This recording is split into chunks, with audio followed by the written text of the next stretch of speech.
Hello मुलांनो, good morning. अच्छा, आपलं कालचा जो सेशन झालेला होता, यू रिमेंबर, आपण त्याच्यामध्ये एक्सरसाइज सॉल्व्ह करायला सुरुवात केलेली होती आणि मी तुम्हाला सांगितलेलं की आजच्या क्लासमध्ये जे आहे तुम्ही लाईट बिल घेऊन या. सो बेसिक गोष्टी आधी तुम्हाला मी एक्सप्लेन करते. एक सर्किट आहे मुलांनो, मग एक म्हणजे एक सर्किट डायग्राम आहे, जी तुमच्या स्कूलमधल्या टेक्स्टबुकमध्ये नाही दिलेली आहे. पण ती जी सर्किट डायग्राम आहे, ती सी बोर्डच्या बुकमध्ये दिलेली आहे. ती डायग्राम जी आहे ना, ती समजून घेणं महत्वाचं आहे. म्हणून मी तुम्हाला ती एक्सप्लेन करणार आहे. आय नो ती एक्स्ट्रा इन्फॉर्मेशन आहे, पण तुम्हाला तुमचा जो कंटेंट आहे, जो टॉपिक आहे, ते कळून घेण्यासाठी खूप इम्पॉर्टंट आहे. ठीक आहे? सो थांबा, मी तुमच्या बरोबर आधी स्क्रीन शेअर करते.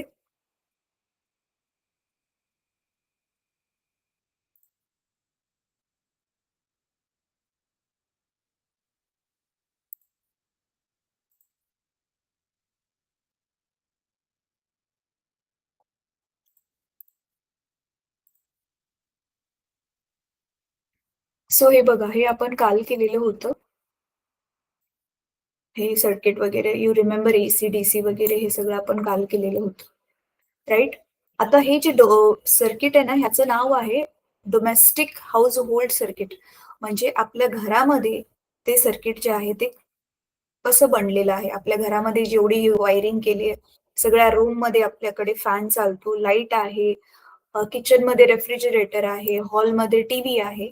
तर ते कसं बनवलेलं आहे, आता ते मी तुम्हाला इथे सांगणार आहे. ठीक आहे? तर सगळ्यात आधी बघा, आपला मेन बोर्ड असतो. मेन आपला स्विच बोर्ड असतो.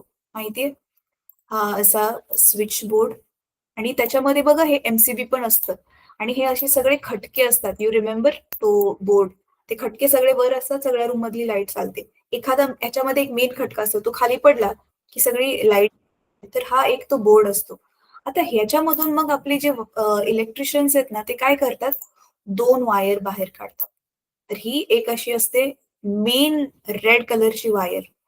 आता ही जी रेड कलरची वायर आहे, तर ह्याला मी रेडच कलर का दाखवलाय ते पण तुम्हाला समजेल. आणि अजून एक वायर बाहेर काढतात. ठीक आहे? तर ती ही अशी वाली वायर. आता नीट बघा मी पुढे काय करणार आहे.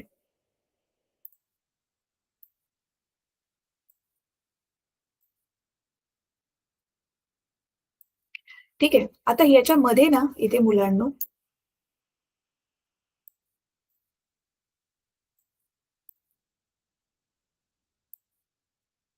इथे रेड वायर येते. हे असे 3 जे मोठे-मोठे आपले जे हे आहेत ना अप्लायन्सेस, जसे टीव्ही आहे, मिक्सर ग्राइंडर आहे. ह्याच्यामध्ये ना हे 3 प्लग्स वाला आपलं सॉकेट आहे. सॉकेट आहे ज्याच्यामध्ये असे बघा हे 3 होल असतात आणि मग ते तिन्ही प्लगवालं जे आपलं पिन असते ती आपण त्याच्या आतमध्ये घुसवतो. राइट? तर ही लाल वायर आहे इथून दिलेली असते. वरतून ही लाल वायर ह्याच सर्किटमधून आणि ही दुसरी जी आहे ही काळीवाली वायर. ठीक आहे? आता हे आपलं सर्किट. आता तुम्ही बघू शकता, की ही पॅरलल अरेंजमेंट आहे. राइट? लास्ट इयर आपण केलेलं resistors in series, resistors in parallel. So this is parallel arrangement. ह्याच्यामध्ये काय केलेलं आहे, वस्तूंना आपण पॅरलल कनेक्शनमध्ये का जोडलंय? ते आता वस्तूंना जे पॅरलल कनेक्शनमध्ये आपण जोडलंय, तुम्हाला ऑलरेडी माहिती आहे मुलांनो, तुम्ही गेल्या वर्षी शिकलेला, की एडव्हांटेज काय-काय आहे. पॅरलल कनेक्शनचे सीरीज कनेक्शनच्या वरती काय-काय एडव्हांटेजेस आहेत, हे आपण ऑलरेडी गेल्या वर्षी शिकलोय. आता ते तुम्ही 9च्या बुकमधून थोडंसं रिवाईज करा. शॉर्टमध्ये सांगितलं तर आपण इंडिव्हिज्युअल आपण काय करू शकतो, स्विच देऊ शकतो प्रत्येक अप्लायन्सला ऑन ऑफ करण्यासाठी. त्याच्यानंतर जो पोटेन्शियल डिफरन्स जो आपल्याला 220 व्होल्ट्स ते 240 व्होल्ट्स जो भारतामध्ये मिळतोय, तो सगळा 220 व्होल्टचा पोटेन्शियल डिफरन्स प्रत्येक इन्स्ट्रुमेंटला मिळेल. कारण पॅरललमध्ये पोटेन्शियल डिफरन्स कॉन्स्टंट राहतो. राइट? सो आता मग ही लाईफ वायर, रेड वायर जी आहे, आपण हिला म्हणतो लाईफ वायर. ठीक आहे? तर हिला आपण म्हणतो लाईफ वायर. आणि ही जी ब्लॅक वाली आहे, हिला आपण म्हणतो न्यूट्रल वायर. न्यूट्रल म्हणजे का? कारण तिच्यावरती कोणताच जे आहे प्रभाव नाहीये. म्हणजे काय म्हणायचंय मला, ऍक्च्युअल मध्ये जो करंट घेऊन येते वायर पॉवर स्टेशन कडून, हे जे आपलं पॉवर स्टेशन असतं जिथे इलेक्ट्रिसिटी जनरेट होते, तिथून जो करंट घेऊन येते, ती करंट घेऊन येणारी जी वायर आहे ही, ही लाईफ वायर आहे ही वाली. आणि म्हणून बघा ही खूप हाय पोटेन्शियलला असते 220, आणि मग हिच्या तुलनेत ही 0 पोटेन्शियल असते. म्हणूनच तर दोघांमधला पोटेन्शियल डिफरन्स म्हणजे लेव्हल डिफरन्स 220 होईल ना, तेव्हाच हायर लेव्हल करून करंट लोअर लेव्हलकडे वाहील, राइट? सो मग ही लाईफ वायर आहे, ही न्यूट्रल वायर आहे, आणि हे आपले सगळे अप्लायन्सेस आहेत. मग आपला जो फ्यूज आहे, फ्यूज बद्दल पण आपण शिकलेलो. फ्यूज, एमसीबी इथे ह्या मेन सर्किटमध्ये तुम्हाला जोडलेले दिसतील. ठीक आहे. आता काय होतं कधी-कधी शॉर्ट सर्किट जे आता मी काल म्हणत होते. कधी-कधी काय होतं, ह्या वायरवरचं, आता इथे मी सेपरेट दाखवलंय, पण ॲक्चुअलमध्ये तुम्ही बघचाल त्या दोन्ही वायर जवळ-जवळच दिलेल्या असतात आपल्या रूममध्ये जर तुम्ही बघितलं तर. तर ह्या सर्किटमध्ये जर तुम्ही बघितलं, तर काय होतं ना, कधी-कधी हे वायरच्या वरचं प्लास्टिक निघून जातं आणि हा जो आपला करंट आधी पूर्ण असा लाँग रूटने चाललाय. समजा हा इथे आपला टीव्ही आहे, इथे फ्रिज आहे, इथे आपला फॅन आहे. तर हा फिरून मग परत करंट इथे त्या उपकरणाद्वारे वापरला जातोय आणि मग थोडाफार करंट जर उरला, तर तो इथून माघारी येतो. पण मोस्टली काय उरत नाही, राइट? पण मग कधी-कधी काय होतं, हा एवढा हाय व्होल्टेजवाला करंट हा फिरून संपायच्या ऐवजी इथून आणि इथून वायरचं जर प्लास्टिक वरचं निघालं आणि ह्याच्यामध्ये परत चुकून पाणी वगैरे सांडलं, लीक होतं ना पावसामध्ये, मग काय होतं, करंट हा पूर्ण फिरण्याच्या ऐवजी असा शॉर्टकट घेऊन इथून ना इथले जातो डायरेक्ट. मग लाईव्ह वायर आणि न्यूट्रल वायर दोघांमध्ये हाय व्होल्टेजचा करंट जातो आणि त्याच्यामुळे मग आपली सर्किट हे वालं जळू शकतं. उपकरणामधून जर तो करंट गेला तर उपकरणं पण जळू शकतात. उपकरणं खराब होतील आणि आग पण लागू शकते. मग त्यालाच आपण म्हणतो शॉर्ट सर्किट. कळतंय? त्याला आपण काय म्हणतो? शॉर्ट सर्किट म्हणतो. सो आय होप आता कळलं तुम्हाला शॉर्ट सर्किट काय म्हणतात. मग ते शॉर्ट सर्किट अव्हॉइड करण्यासाठी मग आपल्याकडे एकतर फ्यूज असतो, एमसीबी असते, किंवा अजून एक ऑप्शन पण आहे जो आपण वापरतोय. ते म्हणजे हे आता तिसरं नॉब जे आहे तिथून एक वायर काढतात आणि ती जमिनीमध्ये पुरून एका कॉपर प्लेटला अशी जोडली जाते. जेणेकरून हा उपकरणामध्ये हाय व्होल्टेजचा जर करंट असेल, तर तो डायरेक्ट आतमध्ये जमिनीमध्ये जातो. आणि ह्या वायरला म्हणून आपण म्हणतो अर्थ वायर. ही सध्या मी लिहिते याला शॉर्टमध्ये. तर ही आहे आपली लाईफ वायर, ही अर्थ वायर आणि ही न्यूट्रल वायर. तर तो जो क्वेश्चन होता एक्सरसाइजमध्ये, की शॉर्ट सर्किट काय आहे? सो आय होप तुम्हाला एक्सप्लेन म्हणजे समजलेलं आहे मी एक्सप्लेन केल्यानंतर. ठीक आहे. आता दुसरी गोष्ट मुलांनो, तुमच्या काल मी म्हटलेलं लाईट बिल बद्दल. आता ते थोडंसं तुम्हाला एक्सप्लेन करते, की बघा काय होतंय, आपलं जे लाईट बिल येतं, ते लाईट बिल ॲक्चुअली लाईट आपण वापरतोय म्हणजे काय वापरतोय? आपण म्हणतो लाईट, लाईट बिल, बट आपण ॲक्चुअलमध्ये इलेक्ट्रिसिटी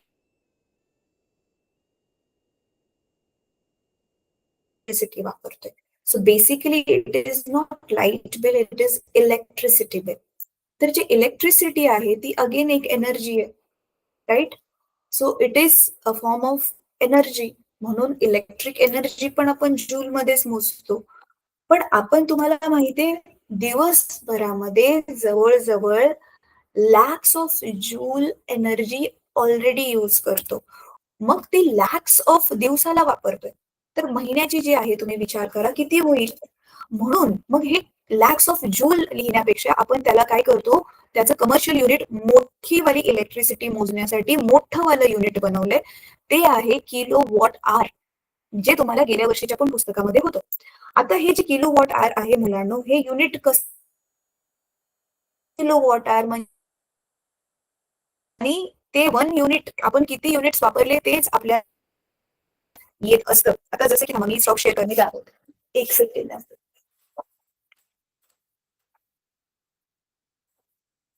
हां, हे बघा.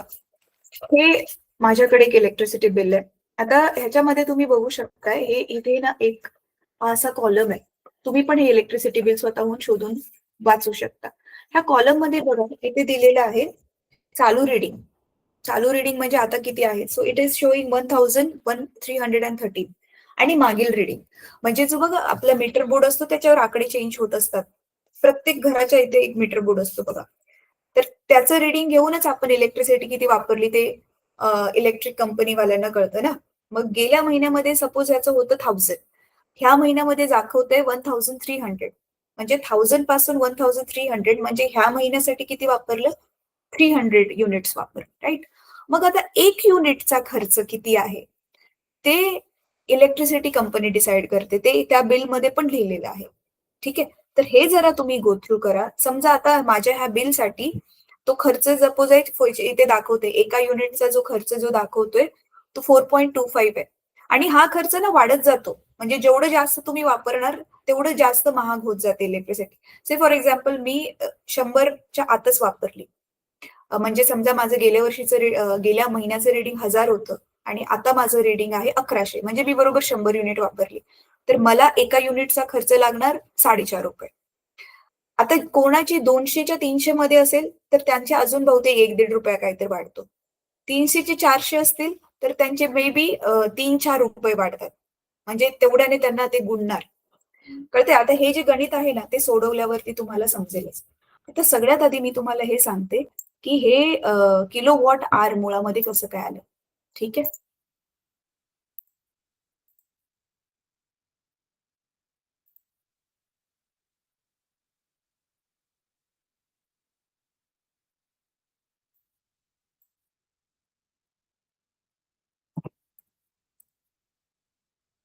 बघा, आता माझा व्हाईट बोर्ड तुम्हाला दिसत असेल. आता ह्याच्यामध्ये काय करायचंय आपल्याला, जूल होतं. आपलं बघा एक पॉवरचं फॉर्म्युला होता. P is equal to E upon T, right? मग इथे एनर्जी आपली इलेक्ट्रिक एनर्जी घेतोय म्हणून हे ती तिकडे पाठवल्यावर आपला नवीन फॉर्म्युला काय बनला? E is equal to PT. हे मी ह्या धड्याच्या सुरुवातीला पण एक्सप्लेन केलेलं. मग इथे पॉवर आपण वॉटमध्ये न मोजता किलोवॉटमध्ये मोजतोय. आणि टाइम आपण सेकंड्समध्ये न मोजता आवर्समध्ये मोजतोय. सो मग आपलं इलेक्ट्रिक एनर्जीचं नवीन युनिट काय बनलं? Kilo watt hour. आणि मग 1 किलोवॉट आवरची प्राइस किती होईल मग? आता बघा, 1 किलोवॉट आवर म्हणजेच 1 युनिट. ठीक आहे?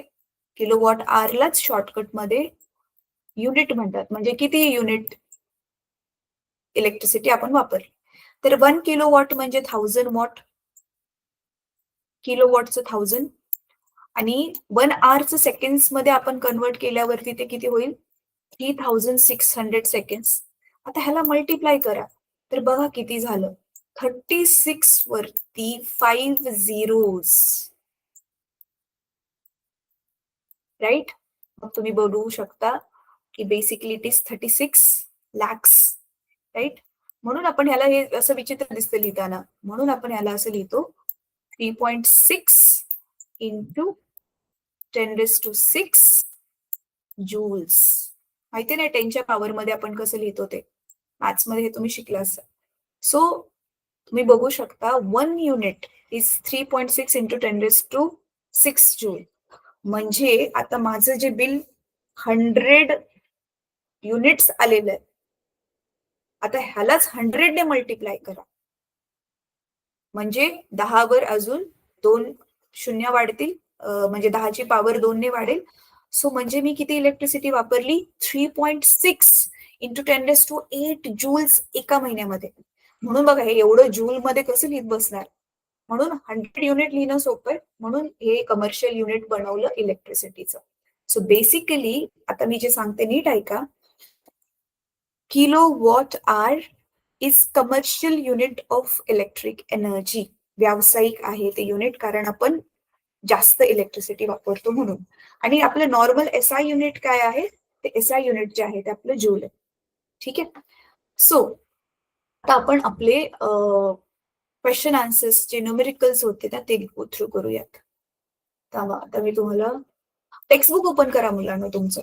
टेक्स्टबुक तुम्ही क्वेश्चन्स टेक्स्टबुक मध्ये बघा आणि मग मी इथे ते क्वेश्चन्स घेते. ठीक आहे? थांबा मी ह्याला शिफ्ट करते. पर्यंत तुम्ही टेक्स्टबुक मध्ये बघा समोर. टेक्स्टबुक मधला बघा पहिला क्वेश्चन काय आहे. तर आपले आता सगळे क्वेश्चन्स डिस्कस करून झालेले जे थिअरीवाले क्वेश्चन्स होते ते. आता टेक्स्टबुक मध्ये एक्सरसाइज मध्ये या आणि क्वेश्चन बघा. मॅथ न्यूमेरिकल्स जो विचारलेले आहेत. Solve the following examples question number 12. त्याच्यामधला फर्स्ट क्वेश्चन जो आहे हीट एनर्जी वरून बघा जो स्टार्ट होतोय. आता थांबा तो मी इथे घेते माझ्याकडे स्क्रीनवरती.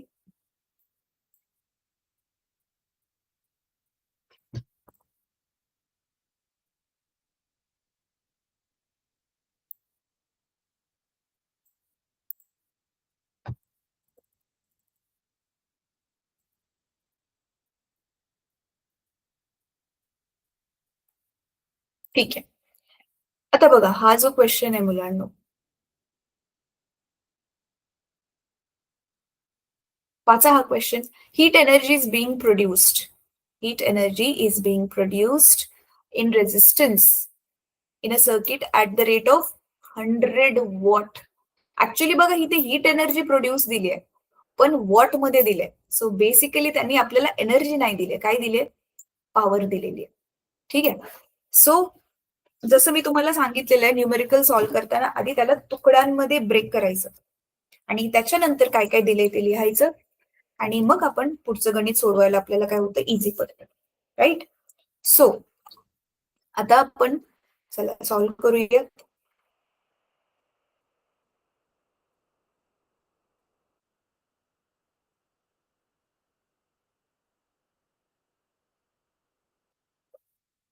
बघा heat energy is being produced म्हणजे आता काय दिलेली आपल्याला इथे लिहिणार आहे आपण डेटा. ठीक आहे. तर हा आपला डेटा आहे. एक मिनिट मी वेगळा कलर घेऊन बघते.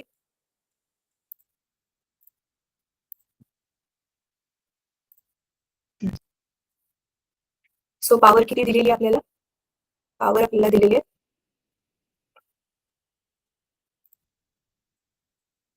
पॉवर आपल्याला दिलेली आहे 100 वॉट.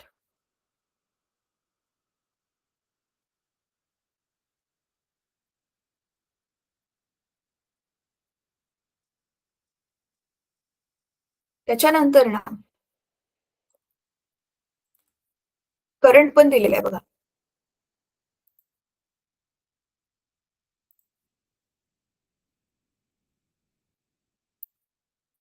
करंट किती दिलेला आहे?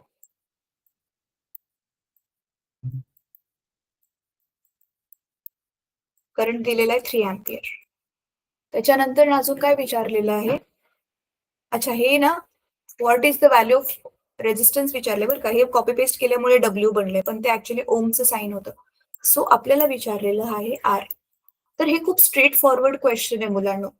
तर हे डेटा झालं हे आपलं टू फाइंड झालं. त्याला मी शॉर्ट मध्ये लिहिते टीएफ. टीएफ म्हणजे काय शोधायचं तर आपल्याला रेजिस्टन्स शोधायचं. Right.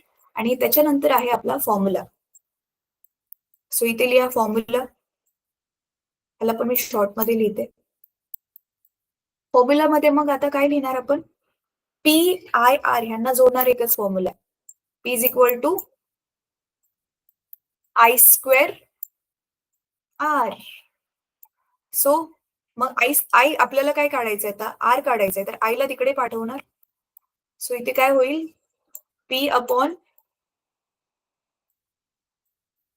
I square. Right. So is equal to R. मग काय दोन्ही बाजूंना एक्सचेंज करून व्हॅल्यू सबस्टिट्यूट करा. सो पॉवर किती होती? 100 आणि करंट आहे 3. 3 इंटू 3. सो 3 3 जा 9 होईल. 100 अपॉन 9 केल्यावरती तुम्हाला आन्सर मिळेल 11. 9 1 जा 9, 9 1 जा 9, 9 1 जा 9च होत जाणार आहे. सो 11.11 ओम. आता तुमच्या बुक मध्ये फक्त 11 दिलंय कारण त्यांनी मे बी पॉईंट नंतरचं नाही दिलंय पण ऍक्च्युअल करेक्ट आन्सर जे आहे ते डेसिमल प्लेस जर आपण लिहिल्या तर 11.11 ओम आहे. इझी. ठीक आहे. आता सेकंड क्वेश्चन बघा. टेक्स्टबुक मधून सेकंड क्वेश्चन बघा. आता मी डिरेक्टली तो पण क्वेश्चन इथे कॉपी पेस्ट करते. तोपर्यंत चला मी वाचते question. 2 tungsten bulbs of weightage 100 watt and 60 watt work on 220-volt potential difference. If they are connected in parallel, how much current will flow in the main conductor? तर चला हा question घेऊया परत आपण इकडे.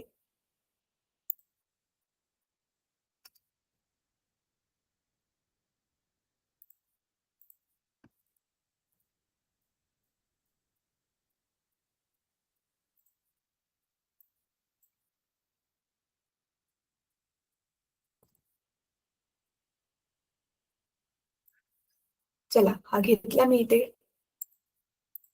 क्वेश्चन.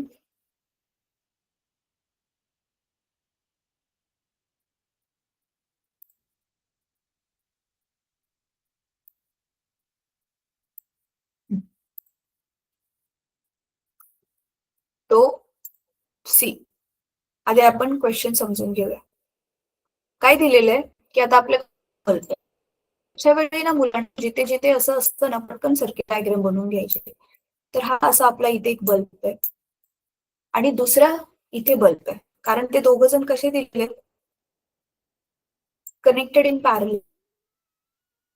हे असे पॅरल मध्ये हे जोडलेले आहेत हे बल्ब. तर इथे बघा हा 100 वॉट्स आहे आणि हा 60 वॉट.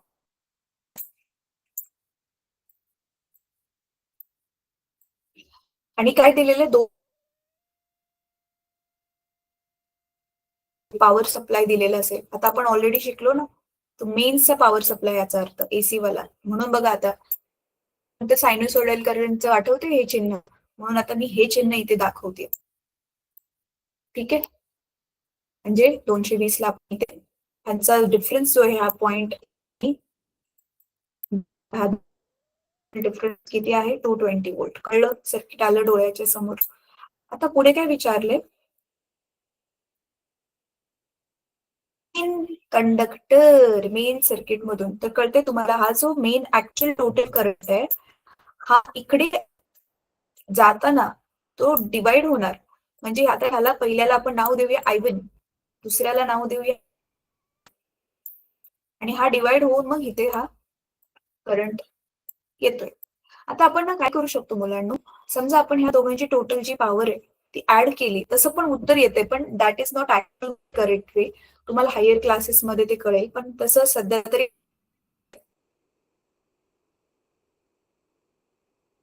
त्याला सपोज आपण एकत्र करून 160 लिहिलं, 160 वॉट ह्याची पॉवर लिहिली.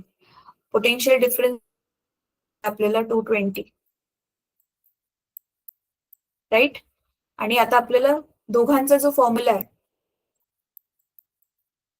व्ही आय आहे, तिघांना जोडणारा फॉर्म्युला जो आहे तो सगळ्यात पहिला पॉवरचा फॉर्म्युला स्टडी केलेला. मग आता आपल्याला काय काढायचंय, आईकडेच ठेवून हा इकडे गेल्यावर मग काय बनेल, P upon V is equal to I. So मग आईचा आन्सर काय येईल, पॉवर किती आहे 160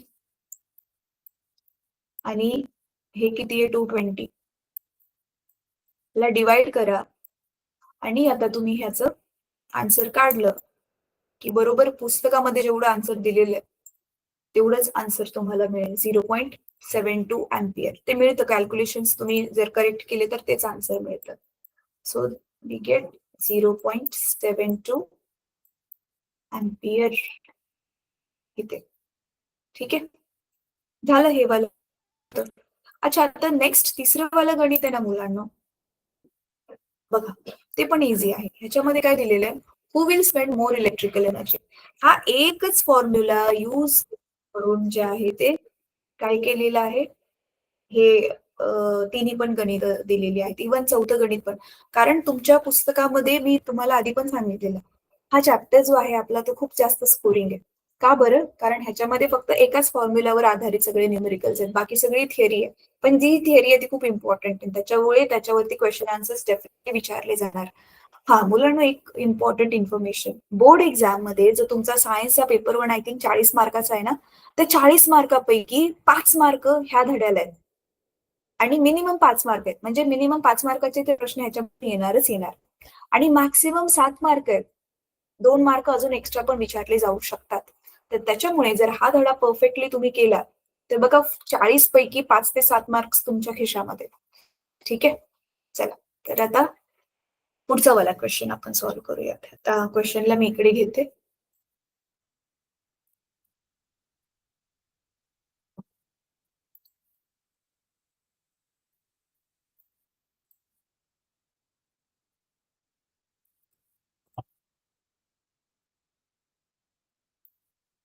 बघा, काय विचारलेलं आहे आता, की who will spend more electrical energy? इलेक्ट्रिसिटीचा आपला वापर ह्याच्यापैकी कोण जास्त करणार आहे? हे विचारलेलं आहे. आता तुम्ही बघा, एक टीव्ही सेट आहे, 500 वॉटचा आहे आणि 30 मिनिट्स चालणार आहे तो. हीटर, टीव्ही पेक्षा हीटर, मिक्सर ह्यांना जास्त इलेक्ट्रिसिटी लागते. कारण त्याच्यामध्ये मोटर, एकतर ह्याच्यामध्ये मोटर फिरते मिक्सरमध्ये आणि हीटरमध्ये हीट जास्त बनते ना, तर त्याला जास्त इलेक्ट्रिसिटी लागते टीव्ही पेक्षा पण. सो हीटर 20 मिनिटं चालवलंय, टीव्ही 30 मिनिटं चालवलंय. चला, तर किती तो दोघांपैकी कोण जास्त वापर करेल आपल्या इलेक्ट्रिसिटीचा, असं त्यांनी विचारलेलं. तर काय मग इथे पण काय दिलेलं आपल्याला, आत्ताच जस्ट आपण सूत्र बघितलं ना, E is equal to PT, power आणि टाइम दिलेलं आहे. इथे पण पॉवर आणि टाइम दिलेलं आहे. ऍक्च्युली ना, आता इथे फक्त आपल्याला कम्पेअरच करायचंय ना, तर युनिट्सचं तसं कन्व्हर्जन, जसं की आता इथे बघा हे वॉट दिलंय आणि हे मिनिट दिलंय, जेव्हा की हे एकतर हे सेकंड मध्ये पाहिजे, तर आपण ह्याला सेकंड्स मध्ये पण कन्वर्ट करू शकतो. पण तुलनाच करायची आहे, तर ह्या दोघांना पण आपण मिनिटामध्येच ठेवून पण डिरेक्टली काढू शकतो आन्सर. तर आता आपण तसंच करूया, कारण ह्यांनी जूल मध्ये किती एनर्जी वापरणार ते नाही विचारले. जर जूल मध्ये एनर्जी किती वापरणार ते विचारलं, तर ह्या मिनिटाचं तुम्हाला सेकंड्स मध्ये कन्व्हर्जन करावं लागेल मुलांना आणि मग पुढचे कॅल्क्युलेशन होते. तर चला, आता आपण इथे घेऊया टीव्ही आणि इथे घेऊयात आपला हीटर. ठीक आहे, तर हा आपला इथे हीटर घेतला आपण. तर आता इथे 500, इथे अच्छा 500 वॉट, हा युनिट नेहमी लिहायचं. इथे किती आहे हीटरसाठी? 600 वॉट. ह्याचा टाइम किती आहे? 30 मिनिट.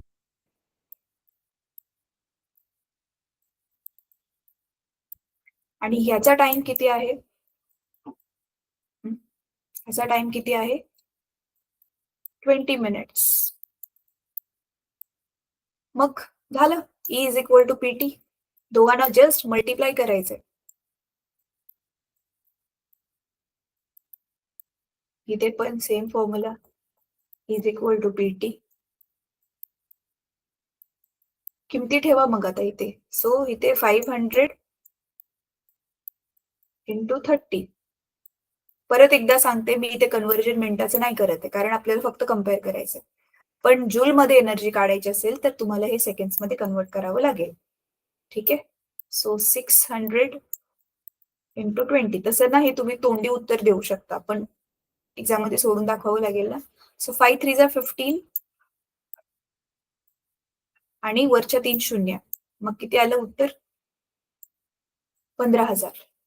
15,000 हे कशामध्ये युनिट आले युनिट काय आलं माहितीये ना मुलांनो? What minute.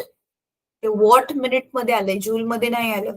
ठीक आहे, जूल वॉट सेकंड्स असल्यावरती ते जूल मध्ये असतं. So this is what minute. सध्या मग मी काय करते, वॉट मिनिट असं लिहिते. आणि इथे 6 दुनी 12 आणि त्याच्यावरती 3 शून्य, म्हणजे 12,000. So 15,000 and 12,000. So of course, who is consuming more electricity? Who is spending more electricity? TV set. So textbook मध्ये चेक करा, आन्सर जे आहे ते टीव्ही सेट आहे. ठीक आहे, चला आता नेक्स्ट वाला जो क्वेश्चन आहे ना मुलांनो, तो खूप जास्त महत्वाचा आहे. चला, नेक्स्ट वाला क्वेश्चन पण ना मी माझ्याकडे ना कॉपी पेस्ट करून घेते. वाचा बरं नेक्स्ट वाला क्वेश्चन. आता जस्ट आपण जे शिकलो ना, इलेक्ट्रिसिटीचं बिल कसं कॅल्क्युलेट होतं, तेच आता हा क्वेश्चन सॉल्व्ह केल्यावरती तुम्हाला समजेल. इलेक्ट्रिसिटीवर युनिट कसे काउंट करतात ते मी तुम्हाला सांगितलं. मागचं मीटरचं रीडिंग, ह्या महिन्याचं मीटरचं रीडिंग घेतात आणि त्या दोघांची वजाबाकी करतात. ह्या महिन्यामधून मागच्या महिन्याची मीटरची रीडिंग मायनस करतात. That's it. आता पुढे त्याच्यानंतर ना काय होतंय? नुसतं ते युनिट्स आल्यावरती नाही. पुढे त्याचं कॅल्क्युलेशन कसं होतं आता ते मी तुम्हाला एक्सप्लेन करते. हे तुम्हाला मुलांनो तेव्हा जास्त चांगलं समजेल, ज्यावेळी तुमच्या समोर ना इलेक्ट्रिसिटी बिल असेल. कारण नुसतं हे मल्टिप्लाय करून खर्च नाहीये. थांबा हे गणित सोडवूया. त्याच्यानंतर मी सांगते, की अजून त्याच्यामध्ये काय-काय एक्स्ट्रा कुठले-कुठले खर्च ते ॲड करतात ती लोकं.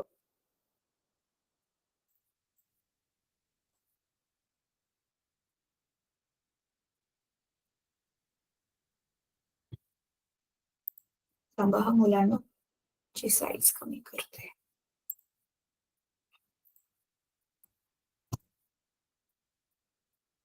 हां, खूपच कमी झाली.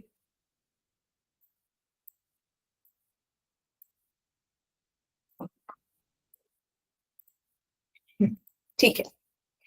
दिसतंय तुम्हाला? वाह! ह्याने तर एकदम वेगळ्या स्टाईलमध्ये कॉपी केलं. आता असू देत. इलेक्ट्रिक आयर्न इस्त्री आहे आपली 1100 वॉट. 2 तास रोज चालवले तिला. What will be the electrical consumption expenses in the month of April? रोज 2 तास असं पूर्ण एप्रिल महिना आपण तिला चालवलेली आहे. कळतंय? एप्रिलमध्ये किती दिवस असतात मग? 30 दिवस असतात. म्हणजे आपण काय करणार इथे एका दिवसामध्ये तिने किती इलेक्ट्रिक एनर्जी वापरली ते काढणार आणि मग त्याला 30 दिवसांनी मल्टिप्लाय करणार. मग पूर्ण एप्रिल महिन्यामध्ये तिने किती इलेक्ट्रिसिटी वापरली ते कळेल युनिट्समध्ये. ठीक आहे? किती युनिट इलेक्ट्रिसिटी इस्त्रीने खाल्ली म्हणू शकतो आपण. तर मग आता इथे दिलेलं आहे electric company charges ₹5 per unit. एका युनिटचं किती चार्ज लावते इलेक्ट्रिक कंपनी म्हणजे 1 युनिट विथ इलेक्ट्रिसिटी आपल्याला किती रुपयाला पडते? ₹5 ला पडते. म्हणजे ह्या गणितानुसार. तर चला मग सिंपल आहे हे. तर पॉवर दिलेली आहे आपल्याला. पॉवर लिहिली आपण 100 वॉट. टाईम दिलेला आहे आपल्याला 2 अवर्स. आता कळतंय तुम्हाला आपल्याला युनिटमध्ये काढायचंय. तर पॉवर आपल्याला कशामध्ये हवी? किलोवॉटमध्ये. सो डिव्हायडेड बाय 1000 सो हे होणार 0.1 किलोवॉट. टाईम 2 अवर्स आहे. अवर्समध्येच पाहिजे आपल्याला टाईम. सो इलेक्ट्रिसिटी कन्झ्युम्ड किती येणार? आपला formula PT. So 0.1 into 2. So answer आलं 2.2 किलोवॉट आवर म्हणजेच 2.2 युनिट्स. जस्ट आताच मी तुम्हाला सांगितलं थोडा वेळ आधी, की युनिट म्हणतो आपण त्याला. मग आता 30 डेजसाठी काढायचं आपल्याला. मग इथे लिहिणार आपण फॉर 30 डेज. 30 डेज का? एप्रिल महिना आहे ना. असं पण लिहू शकता. For the month of April. So इथे for 30 days is equal to 30 into थांबा, थांबा, थांबा. 30 डेजसाठी आपण काय काढतोय? ई काढतोय ना. So for 30 days E is equal to काय येणार? 30 इंटू 2.2. सो आन्सर आता काय आलं? येस, काय आलं आन्सर आता? एक बघा, हा 0 आणि हा पॉइंट निघून जाईल. करेक्ट? 0 आणि पॉइंट एकमेकांना कॅन्सल करतील. कॅल्क्युलेशन्स माहिती आहेत ना? मग राहिले 22 आणि 3. So 22 into 3 66. हे काय आलं? युनिट्स. ठीक आहे? आता खर्च विचारलाय ना? आपल्याला कितीला पडेल म्हणून आपण लिहूया कॉस्ट. कॉस्ट ऑफ इलेक्ट्रिसिटी म्हणू शकता किंवा चार्जेस पण लिहू शकता. ठीक आहे? सो मग ₹5 ने ती यूज होते. So 5 into 66. सो काढा मग आता आन्सर. पुस्तकामध्ये जे दिलंय आन्सर तेच तुमचं इथे आन्सर येईल. सो आय थिंक काहीतरी 330 येतं. एक्झॅक्टली तेवढंच आन्सर येतं. तुम्ही मल्टिप्लिकेशन केलं तर. सो इथे प्रॉपरली पण लिहायचं आहे हा. So it is rupees. हां, आता आपण रुपीज ह्या पद्धतीने लिहितो हां मुलांनो. इंडियामध्ये हे असं रूल लिहितो. So rupees 330. येस.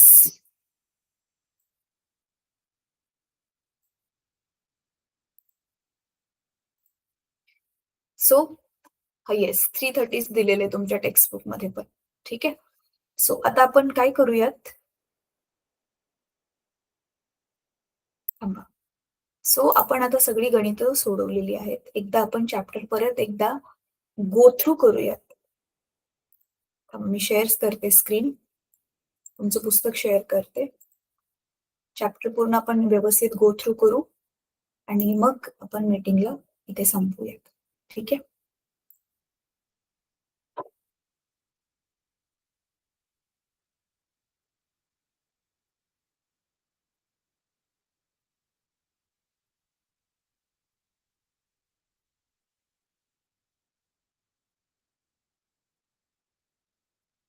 बघा, सगळ्यात आधी आपण काय बघितलेलं आहे या चॅप्टरमध्ये, की आपली जी इलेक्ट्रिसिटी आहे, मी हे पुस्तकामध्ये नव्हतं, पण तुम्हाला एक्सप्लेन केलेलं, की कंडक्टर्सच का असतात? त्यांच्यामध्ये फ्री इलेक्ट्रॉन्स असतात, म्हणून त्याच्यामधून इलेक्ट्रिसिटी वाहू शकते. हे आपण सुरुवातीला बघितलेलं होतं. त्याच्यानंतर आपण बेसिक डेफिनेशन्स बघितल्या. पोटेन्शियल डिफरन्स काय असतं, करंट काय असतं, ते सगळं बघितलेलं होतं. आणि मग आपण बघितलेलं होतं हीटिंग इफेक्ट. हीटिंग इफेक्ट आपण बघितलेला होता, की हीट कशी प्रोड्यूस होते. आणि मग हे आधी पॉवरसाठी फॉर्म्युला काढला आपण आणि त्याच्यानंतर तोच फॉर्म्युला आपण हीट एनर्जीसाठी, हीटिंग अप्लायन्सेस हीट एनर्जी कशी कन्वर्ट करतात इलेक्ट्रिसिटीला हीटमध्ये, ती हीट एनर्जी आपण कशी कॅल्क्युलेट करू शकतो, त्याच्यासाठी बघा आपण हे फॉर्म्युलाज बघितलेले होते.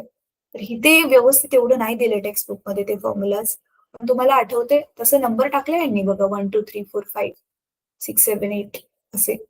पण मी तुम्हाला व्यवस्थित ते सांगून टाकलेलं होतं, की पॉवर साठी काय-काय फॉर्म्युलाज आहेत आपल्याकडे आणि हीटसाठी काय-काय फॉर्म्युलाज आहेत आपल्याकडे.